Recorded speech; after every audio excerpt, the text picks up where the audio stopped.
ಕೊಡಗಿನ ಕಿತ್ತಲೆ ನೀವು ಹೇಳಿದಾಗ ಮುಂಚೆ ಲೋಡ್ ಗಟ್ಟಲೆ ಲಾರಿ ಗಟ್ಟಲೆ ಆಮೇಲೆ ನಿಮಗೆ ಬುಲೆರೋ ಇದಕ್ಕೆ ಬಂತು, ಚಿಕ್ಕ ಗಾಡಿಗೆ ಬಂತು, ಈಗ ಮತ್ತೆ ಬುಟ್ಟಿಯಲ್ಲಿ ತಗೊಂಡು ಲಾಸ್ಟ್ಗೆ ತಿನ್ಲಿಕ್ಕೆ. ಇದು ನಾನು ಲಾರಿಯಲ್ಲಿ ಕೊಟ್ಟಿದ್ದೀನಿ. ಈ ವರ್ಷ ನಂದು ಒಂದೇ ಡೀಲು ಕಿತ್ತಲೆ ಹಣ್ಣು ವ್ಯಾಪಾರಿಗೆ, ಎಲ್ಲ ಕಿತ್ತಲೆ ಹಣ್ಣು ನಿನಗೆ, ಬಟ್ ಬಂಧಣಿಗೆ ತೆಗೆದುಕೊಡ್ಬೇಕು ಫ್ರೀ. ಬಿಕಾಸ್ ಯಾಕಂದ್ರೆ ಬಂಧಣಿಗೆ ತೆಗೆಯೋದು ನಮ್ಮ ಕೆಲಸದವ್ರಿಗೆ ಆಗಲ್ಲ, ನಮಗೂ ಆಗಲ್ಲ, ಅದು ಎಕ್ಸ್ಪರ್ಟ್ಗಳಿಗೆ ಮಾತ್ರ ತೆಗಿಯಕ್ಕಾಗೋದು. ಸ್ನೇಹಿತರೆ, 60 ರೂಪಾಯಿಗೆ ಕಷಿ ಕೊಡಗಿನ ಕಿತ್ತಲೆ ಗಿಡ ಸಿಗ್ತಾ ಇದೆ. ಬಂಧಣಿಕೆ ಮೇಲೆ ಕಾಣ್ತಾ ಇರುತ್ತೆ.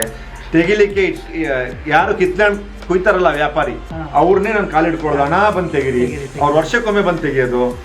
ಹಾಗಾಗಿ ನನಗೆ ಬಂಧಣಿಕೆದು ಗ್ರೋತ್ ಈಸ್ ಕಿಲ್ಲಿಂಗ್ ಕಿತ್ತಲೆ ಹಣ್ಣು ಪ್ಲಾಂಟ್ ಅನ್ಲೆಸ್. ಯಾಕಂದ್ರೆ ಮತ್ತೆ ಆ ಬಂಧಣಿಕೆಯನ್ನು ಕಟ್ ಮಾಡಬಾರ್ದು, ಅದನ್ನ ಎಳೆದು ಬಿಟ್ಟು ಬೇರ್ ಮುತ್ತಿಗೆ ತೆಗಿಬೇಕು. ಇದು ಸರ್, ಇದ್ರ ಬಗ್ಗೆ ಒಂದು ಒಳ್ಳೆ ಕಾರ್ಯಕ್ರಮ, ಬಂಧಣಿಕೆ ತೆಗಿಯೋರನ್ನ ಕಿತ್ತಲೆ ಹಣ್ಣು ವ್ಯಾಪಾರಿಗಳನ್ನ ಕರೆಸ್ಬಿಟ್ಟು ನೀವು ಬಂಧಣಿಕೆ ತೆಗಿಯೋದು ಹಿಂಗೆ ಒಂದು ಡೆಮೋ ಮಾಡಿಸ್ಬಿಟ್ಟು. ಯಾಕಂದ್ರೆ ಬಂಧಣಿಕೆ ತೆಗೆದಿಲ್ಲ ಅಂದ್ರೆ ನಮ್ಗೆ ಹೊಟ್ಟೆ ಉರಿಯುತ್ತೆ. 15-20 ವರ್ಷದ ದೊಡ್ಡ ಕಿತ್ತಲೆ ಮರಗಳು ಒಣಗಿ ಸಾಯ್ತು.